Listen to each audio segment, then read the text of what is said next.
여러분 안녕하십니까?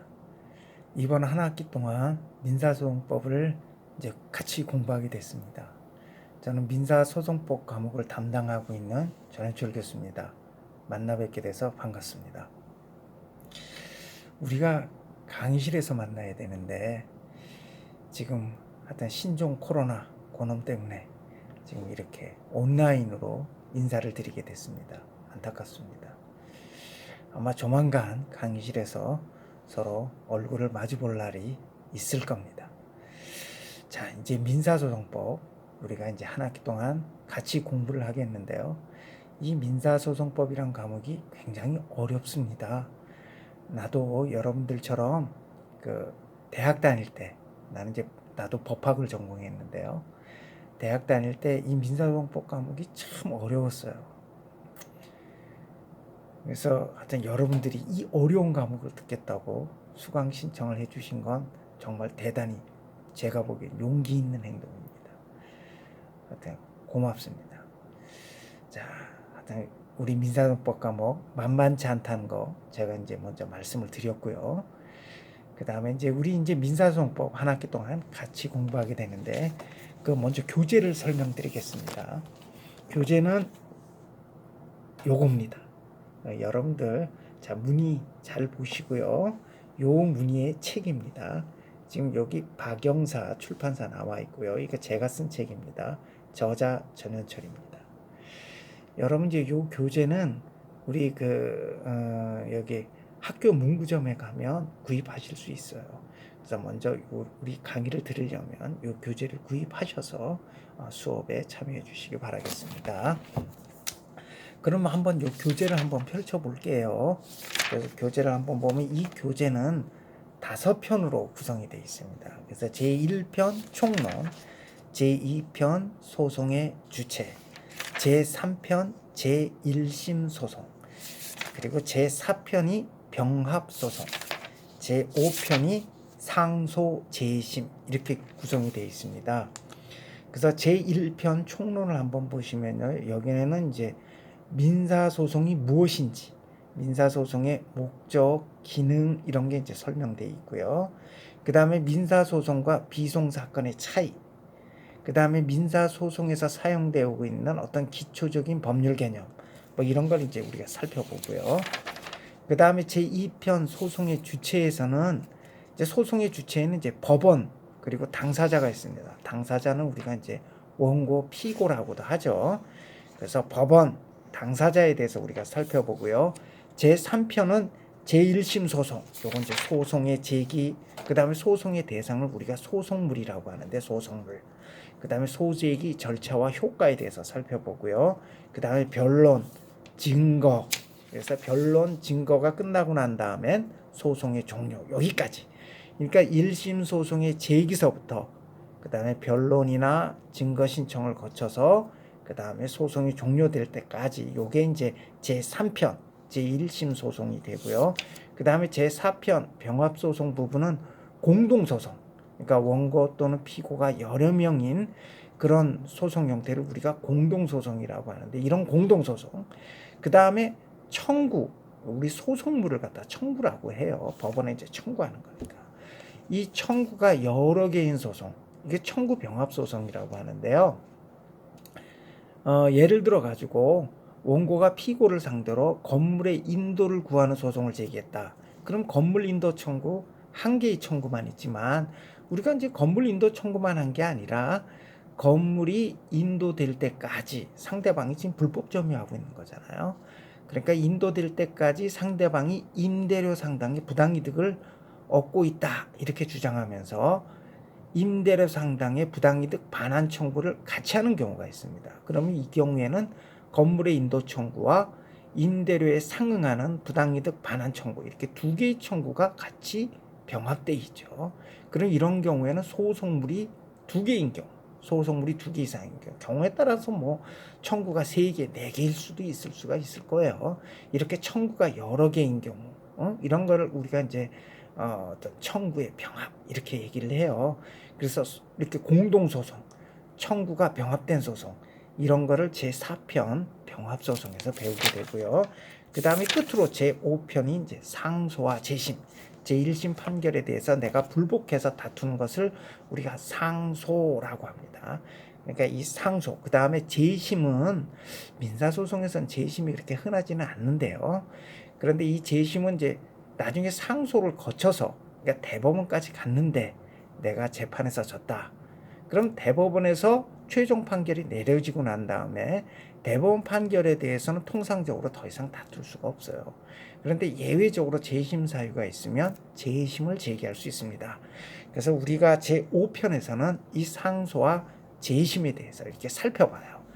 그럼 우리가 이제 이 민사소송법 과목이 1학기 때 민사소송법 1이 있고 2학기 때 민사소송법 2를 배우게 됩니다. 그럼 우리 민사소송법 1은 어디까지 공부를 하느냐? 제1편 총론 살펴볼 거고요. 제2편 소송의 주체 살펴봅니다. 그러다가 제3편 제1소송의 한 중간 정도까지 우리가 공부를 할 거예요. 중간 정도면 어디까지냐 하면 소제기서부터 그 다음에 변론 단계, 증거까지는 들어갈 수 있을지 없을지 제가 확신은 못합니다. 근데 만약에 빨리 진행된다면 증거까지 갈 거고요. 그렇지 않으면 변론까지 공부를 하고 1학기를 마치고요. 2학기 때 증거 파트부터 다시 공부를 시작해서 병합소송, 상소 재심까지 공부를 하고 수업을 마치게 됩니다. 이렇게 해서 이제 민사소송법을 쭉 우리가 살펴보게 되는데, 이번에 이제 오늘 우리가 이제 민사소송법 첫 시간, 첫 수업을 시작하게 됩니다. 자, 그럼 맨 처음 총론부터 먼저 살펴보죠. 그래서 여러분들 그 교재 3쪽을 한번 펼쳐보세요. 그 교재 3쪽에 보면 민사소송법의 의의 이렇게 제목이 달려 있고 민사소송의 목적과 기능 이렇게 되어 있습니다. 그럼 민사소송의 목적과 기능이 뭐냐? 자, 그럼 먼저 이 소송이란 게 뭐냐 이거죠. 우리가 이제 여러 사람들이 모여서 사회 공동체를 이루어 살다 보면 별의별 사람들이 많잖아요. 그러다 보면 분쟁이 일어나게 되어 있습니다. 이런 여러 사람들이 같이 함께 공동체 사회를 구성하면서 살다가 일어난 분쟁에 대해서 어떻게 해결할 것인가. 이걸 물론 원시시대 같은 어떤 무질서한 그런 사회에서는 자력구제가 횡행했겠죠. 그죠? 그렇게 되면 어떻게 돼요? 힘 있는 사람만 구제를 받는 거죠. 그리고 힘 없는 사람들은 사실 구제를 못 받습니다. 그래서 어떤 이런 국가라는 이런 어떤 조직이 어떤 국가가 이런 조직, 국가라는 조직이 형성되고 난 다음에는 이렇게 자력구제에 맡기면 이거 뭐 무질서한 사회가 되는 거죠. 그러다 보니까 국가가 이와 같은 어떤 공동체에서 발생한 분쟁에 대해서 해결할 수 있는 구제 수단을 제도화해 놨어요. 그래서 이 국가가 이런 분쟁 해결을 위한 구제 수단을 제도화해 놨는데, 이렇게 국가에 의해서 제도화된 구제 수단 중에 가장 대표적인 것이 바로 소송입니다. 소송. 그럼 이 소송에도 여러 종류가 있죠. 우리가 이제 이렇게 이번 학기 배우게 되는 민사소송이 있고요. 그 다음에 형사소송, 행정소송, 가사소송 이런 게 있습니다. 그럼 여기서 그럼 민사소송의 목적과 기능은 뭐냐? 이런 거 이게 이제 문제가 되는 거죠. 그럼 이제 민사소송의 목적과 기능은 뭐냐? 간단히 말해서 민사소송은 사인 간의 법률 관계를 그 대상으로 하고요. 이런 사인 간에 일어난 사법상 법률 관계에서 야기된 분쟁을 해결하기 위한 소송인데, 그 기능은 개인의 권리 구제 기능을 주된 목적으로 하는 소송입니다. 그러니까 다시 한번 얘기해 보면요.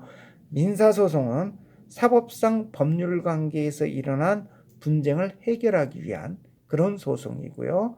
그다음에 그럼으로써 개인의 권리 구제 기능을 어떤 주된 기능으로 하는 소송이다. 그러면 형사소송은 뭔가요? 형사소송. 자, 우리 교재 4쪽을 한번 보세요. 우리 교재 4쪽 맨 윗줄에 보면 형사소송은 피고인의 범죄 유무의 확정을 목적으로 하고 국가 형벌권의 행사라는 기능을 수행하는 소송이다. 그러니까 이 형사소송하고 민사소송은 확연히 구별되죠. 그죠? 그런데 이제 민사소송하고 좀 구별이 이론적으로는 명확하게 구별이 되는데 실무에서 좀 헷갈리는 경우가 있는데 그게 뭐냐면 행정소송이에요. 행정소송. 근데 이제 행정소송하고 민사소송, 여러분들 생각하기에 무슨 행정소송하고 민사소송하고 헷갈려 그러지만 실제로 이거 많이 헷갈립니다. 자, 한번 볼까요? 만약에 여러분 제가 한번 예를 들어 볼게요. 만약에 여러분들이 수도요금을 체납했어요. 수도요금을 제때 안 냈어. 그럼 이런 수도요금 부과와 관련된 소송, 민사소송이에요? 행정소송이에요? 그럼 민사소송이에요? 아니요. 행정소송이에요. 행정소송. 전기요금이나 가스요금과 관련된 소송. 그거는요. 민사소송이에요. 헷갈리지 않아? 헷갈리죠. 그게 왜 그러냐 하면 수도요금은 누가 부과를 하냐면 지방자치단체 소속 기관인 수도사업소에서 부과를 해요. 그러니까 부과권자가 행정주체예요. 행정주체. 그리고 수도요금을 체납하게 되면요. 행정상 강제징수가 들어와요. 그러다 보니까 이건 뭐예요? 공법상 법률관계예요. 그러다 보니 이게 행정소송에 의하게 되죠. 근데 전기요금, 가스요금은 어떻게 돼요? 이건 사법상 법률관계예요. 그래서 민사소송에 의하게 됩니다. 민사소송. 응? 그러니까 행정소송하고 민사소송의 차이점은 뭔가요? 민사소송은 사법상 법률관계를 대상으로 하고 행정소송은 공법상 법률관계를 대상으로 하는 소송이에요. 근데 이런 공법상 법률관계와 사법상 법률관계의 구별이 은근히 어려워요. 응? 은근히 어려워. 그 다음에 또 기능면에서도 민사소송하고 행정소송은 좀 차이가 있어요. 자, 민사소송 같은 경우는 아까 말한 것처럼 개인의 권리 구제 기능을 주된 기능으로 해요. 그러니까 민사소송을 왜 제기해요? 예를 들어서 내가 돈을 빌려줬는데 돈을 못 받았단 말이에요. 내 권리가 침해됐죠. 이런 경우에 이걸 구제해달라고 하는 소송이에요. 대여금의 지급을 구하는 소송을 제기해서 법원에서 피고는 원고에게 대여금 지급하라 이렇게 판결이 내려지면 피고가 임의로 대여금을 지급해 주지 않으면 그 판결에 기해서 강제 집행을 할 수가 있죠. 그러니까 내가 소송을 통해서 권리를 구제받게 되는 거죠. 이렇게 민사소송은 개인의 권리 구제 기능을 주된 기능으로 해요. 그런데 행정소송 같은 경우에도 물론 소송이죠. 그러니까 권리 구제 기능을 가지고 있죠. 그런데 이 소송의 기능 중에 권리 구제 기능만 있는 게 아니야. 하나가 더 있어요. 그게 뭐냐면 적법성 보장 기능이라는 거예요. 우리 한번 사쪽에 한번 중간쯤에 보면요. 중간쯤에 사쪽에 한 중간쯤 두 번째 단락 또한 이하에 밑으로 하나 둘 셋 넷 다섯 번째 줄 보면요. 소송의 기능에는 법적 분쟁의 해결을 통하여 개인의 권리를 구제하는 기능, 즉 권리 구제 기능과 적법 질서를 회복하는 기능, 적법성 보장 기능이 있다. 이거죠. 그러니까 이 두 가지 기능이 있어요. 권리 구제 기능, 적법성 보장 기능. 그러니까 어떤 내가 권리가 침해된 상태는 위법한 상태죠. 응? 그러니까 이 권리 침해된 상태를 복구함으로써 적법성이 회복되는 거죠. 응? 그래서 이게 이제 개인의 권리가 구제된과 동시에 적법성이 회복이 되는 거죠. 그래서 이런 권리 구제 기능, 적법성 보장 기능이 우리 그 소송의 기능인데요. 민사소송에서는 권리 구제 기능이 주된 기능이라는 거죠. 적법성 보장 기능은 그냥 부수적으로 수행된 기능이에요. 그러니까 어떤 권리 구제를 통해서 적법성이 회복되기는 하지만 이건 주된 기능은 아니에요. 그러니까 민사소송은 개인의 권리 구제 기능이 주된 기능이고 적법성 보장 기능은 단순한 부수적 기능에 불과해요. 근데 행정소송 같은 건 어떨까요? 행정소송은 기본적으로 어떤 행정청의 위법한 행정작용에 대해서 어떤 법원의 사법적 통제 수단으로서 형성된 게 행정소송이에요. 그러니까 행정소송은 기본적으로 위법한 행정작용에 대한 사법적 통제라고 할 수가 있어요.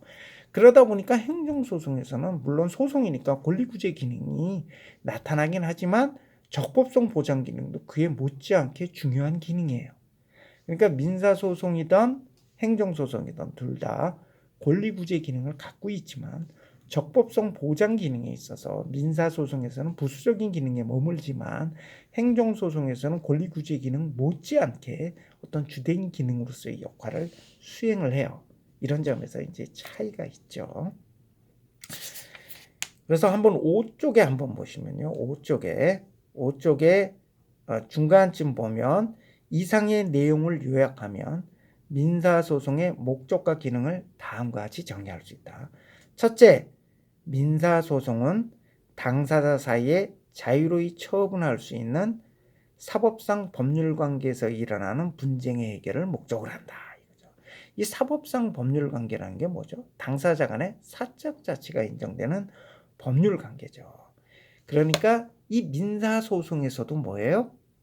민사소송의 대상인 사법상 법률관계는 당사자 사이의 사적 자치가 인정되는 그런 법률관계예요. 그러니까 이 사적 자치의 원칙은 민사소송에도 그대로 적용이 돼요. 그래서 민사소송에서도 그 민법이나 상법 분야에 적용되는 사적 자치의 원칙이 민사소송에서도 적용이 되죠. 그러니까 민사소송에서도 이 사적 자치의 원칙이 그대로 구현이 되는데 이게 뭐냐? 바로 변론주의, 처분권주의라는 거예요. 그러니까 우리가 이제 나중에 변론주의, 처분권주의에 대해서 자세히 배울 거예요. 그러면 이제 간단히 얘기하면 처분권주의라는 게 뭐냐면 법원은 당사자가 신청한 사항에 대해서 그리고 당사자가 신청한 범위 내에서만 판단을 해야 돼요. 당사자가 신청하지 않은 사항에 대해서 판단을 한다든지 당사자가 신청한 사항을 넘어서 판단하게 되면 이건 처분권주의 위반이에요. 그러니까 위법한 재판이 되는 거죠. 이게 처분권주의고요. 변론주의는 뭐냐면 당사자가 주장한 사실에 대해서만 법원은 판단하고 그리고 당사자가 증거 신청한 증거에 대해서만 증거 조사를 해야 돼요. 원칙적으로 직권 증거 조사가 금지돼요. 이것을 변론주의라고 해요. 이런 변론주의, 처분권주의는 사적 자치의 원칙이 민사소송에 구현된 거죠. 그러니까 민사소송에는 뭐예요? 사적 자치의 원칙이 적용된다 이거예요. 행정소송에서는 사적 자치의 원칙이 적용될 수 없겠죠. 그래 행정소송의 대상인 공법상 법률관계를 지배하는 원칙은 뭘까요? 행정법 강의를 들은 학생들은 알 텐데 법치행정의 원리죠. 또는 이제 행정의 법률 적합성의 원칙이라고 돼요. 그러니까 행정작용은 뭐예요? 법률에 위반되어서는 안 돼요. 그리고 국민의 권리를 제한하거나 의무를 부과하는 침해적 행정작용은 반드시 법률의 근거가 있어야 돼요. 이걸 법치행정의 원리라고 하죠. 그러니까 사법상 법률관계에는 사적 자치 원칙이 적용되지만 공법상 법률관계에는 이와 같은 법치행정의 원리가 적용이 돼요. 그러니까 공법상 법률관계는 사적 자치의 원칙이 적용되지 않아요. 그러다 보니까 행정소송은 민사소송에서와 달리 사적 자치의 원칙이 적용되지 않아요. 그러다 보니까 행정소송에서는 어떻게 되죠? 처분권주의가 제한되고요. 변론주의가 제한될 수밖에 없어요. 이런 점에서 또 민사소송과 행정소송은 차이가 있는 거죠. 그 다음에 우리 교재 6쪽 한번 보시죠. 6쪽. 둘째, 맨 윗줄이에요. 둘째, 민사소송은 개인의 권리구제를 주된 기능으로 하는 소송이다. 그리하여 원칙적으로 판결의 결과에 대해서 법률상 이해관계를 가진 자만이 당사자가 될 수 있고 판결의 여력은 소송 당사자에게만 미친다. 왜냐하면 민사소송은 개인의 권리구제 기능을 주된 기능으로 하는 소송이에요. 그러다 보니까 판결의 효력도 소송 당사자에게만 미치면 되는 거예요. 그 판결의 효력을 널리 미치게 할 필요가 없어요. 그런데 아까 내가 얘기했었던 행정소송은 어떻게 될까요? 행정소송 같은 경우에는 권리구제 기능 못지않게 적법성 보장 기능이 중요하다고 했잖아요. 그러니까 행정소송 같은 경우는 예를 들어서 행정소송 중에 항고소송, 취소소송이나 무효확인소송, 행정처분의 취소소송이나 무효확인소송에 있어서 취소 판결은 어떻게 되죠? 대세적 효력이 있죠. 제3자에 대해서도 판결 효력이 미치죠. 그러니까 적법성 보장 기능을 어떤 적법성 보장 기능을 충실히 수행하려면 판결 효력이 널리 미쳐야겠죠. 응? 그래야지 적법성 회복이 가능하니까요. 그래서 이런 점에서도 또 민사소송과 행정소송은 또 차이가 있죠. 그래서 여태까지 우리가 민사소송의 목적과 기능에 대해서 살펴봤어요. 자, 민사소송의 목적과 기능은 뭐죠? 자, 민사소송은 사법상 법률관계에서 일어난 분쟁을 해결하는 것을 목적으로 하고요. 개인의 권리구제의 기능을 그 주된 기능으로 하는 소송이다. 자, 그 다음 우리 강의안 6쪽 한번 보실까요? 강의안, 우리 교재의 6쪽에 보시면 민사소송과 비송사건 이렇게 나와 있어요. 그래서 뭐 민사소송과 비송사건 이 부분에 대해서는 뭐 이렇게 자세히 여러분들이 공부할 필요는 없지만 개념 정도, 차이점 정도는 아마 숙지해 주셔야 될 거예요. 그리고 법원직 공무원 시험이라든지 이런 각종 국가시험에서도 가끔 한두 문제 출제가 돼요. 자, 민사소송과 비송사건 한번 보죠. 그럼 비송사건이 뭘까요? 비송. 이 비자가 뭐죠? 아닐 비자. 송은 소송할 때 송자예요. 그러니까 비송사건은 뭐냐면 소송사건이 아닌 사건이라는 거죠. 소송사건이 아닌 사건. 그럼 민사 소송사건하고 비송사건은 어떤 차이점이 있지? 궁금하죠? 응? 자, 그럼 먼저 비송사건은 크게 민사비송사건이 있고요. 가사비송사건이 있어요. 그리고 이 민사비송사건에 대해서는 민사소송법이 아니고 비송사건 절차법이라는 별개의 법률에 의해서 규율이 돼요.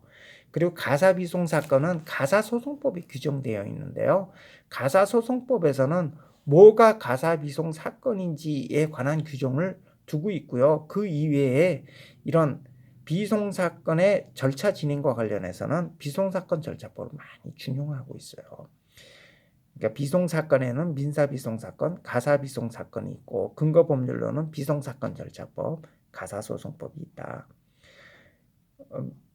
그 강의안 6쪽 민사소송과 비송사건 그쪽 부분 두 번째 단락 한번 보시면요. 거기에 이제 소송사건과 비송사건의 차이점을 설명하고 있어요.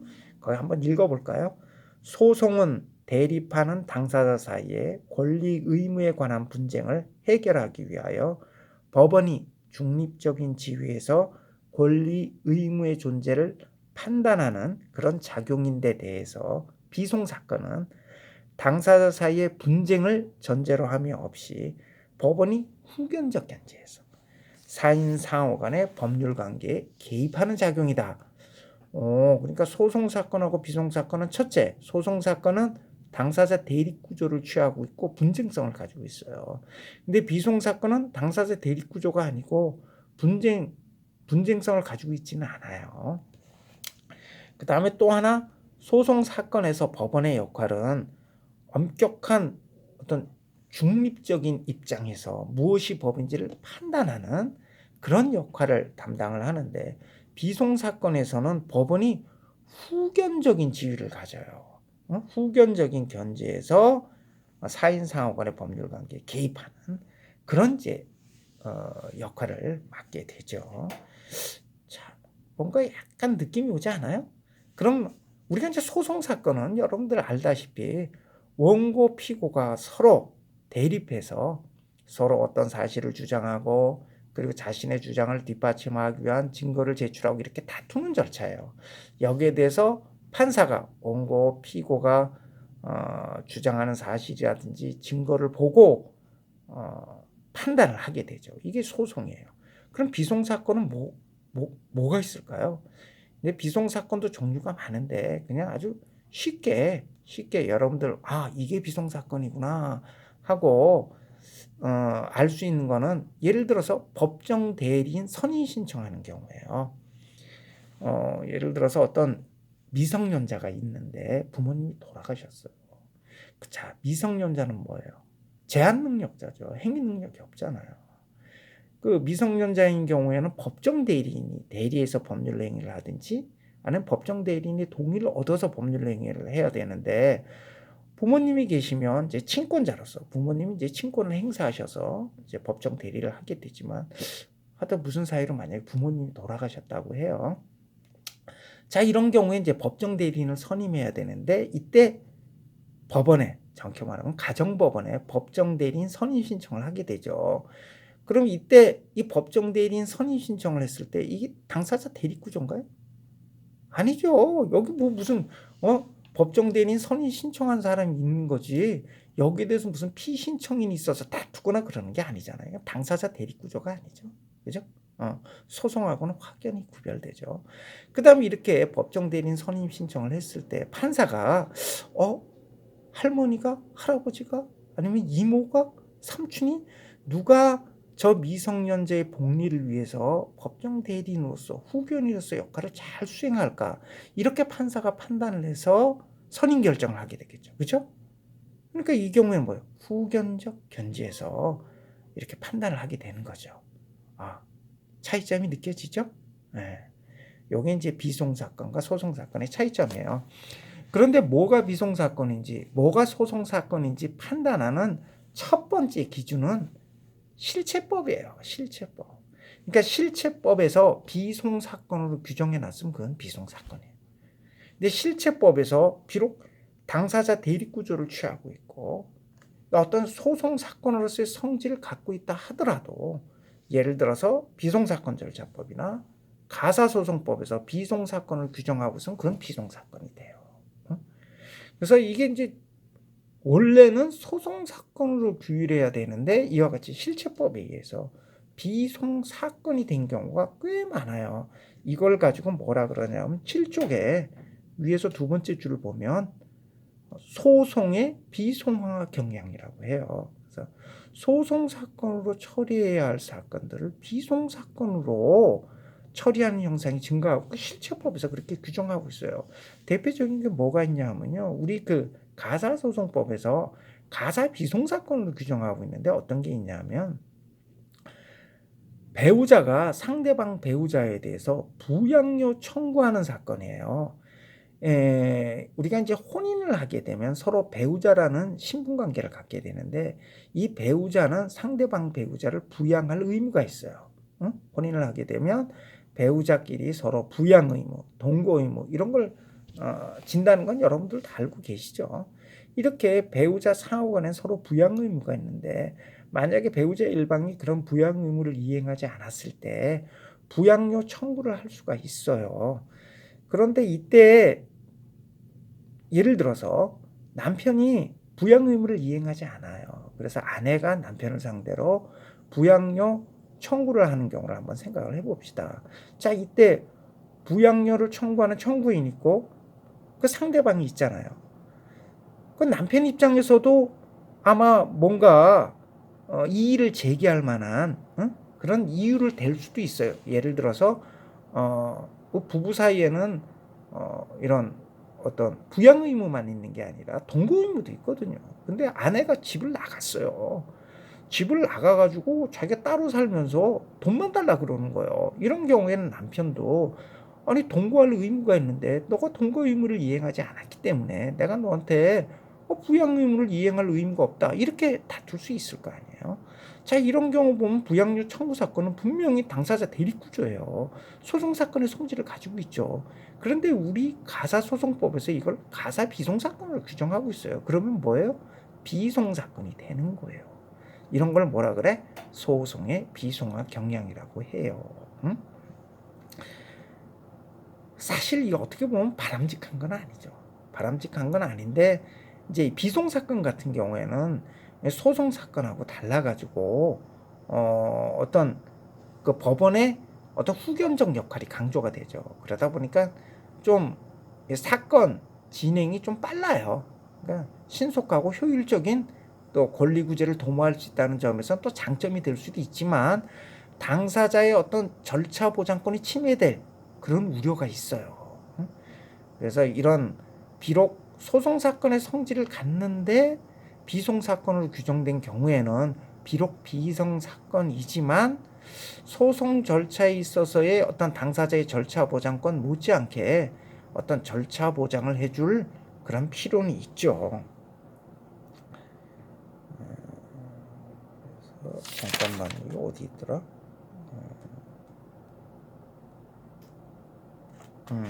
그래서 우리 여기 있네요. 우리 강의한 7쪽 위에서 하나, 두 번째 줄 한번 볼까요?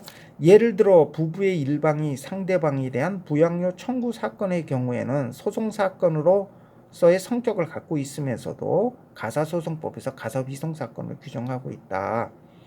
이와 같이 비송 사건으로 처리하게 되면 신속하고 탄력적인 처리가 가능하다는 이점이 있으나 국민의 재판 청구권이 침해될 우려가 있다. 따라서 이런 경우에는 당사자의 절차적 권리가 침해되지 않도록 제도를 보완할 필요가 있다라고 해서 그 각주 2번 한번 볼까요?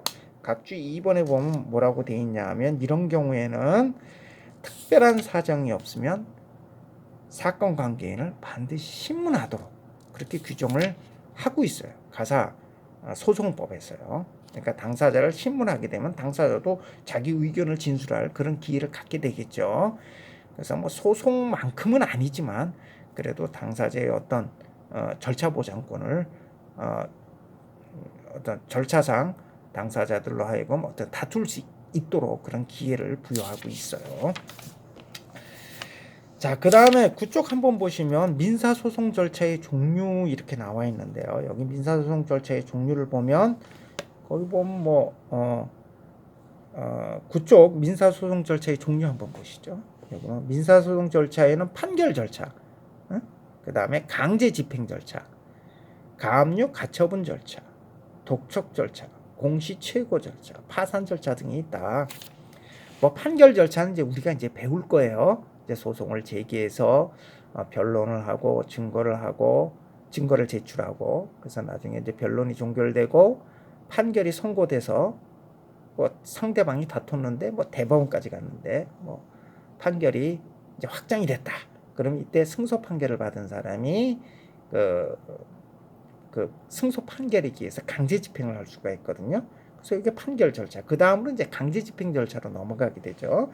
그 다음에 가압류 가처분 절차라고 있는데요. 가압류 가처분 절차는 보통은 판결 절차의 선행에서 이루어져요.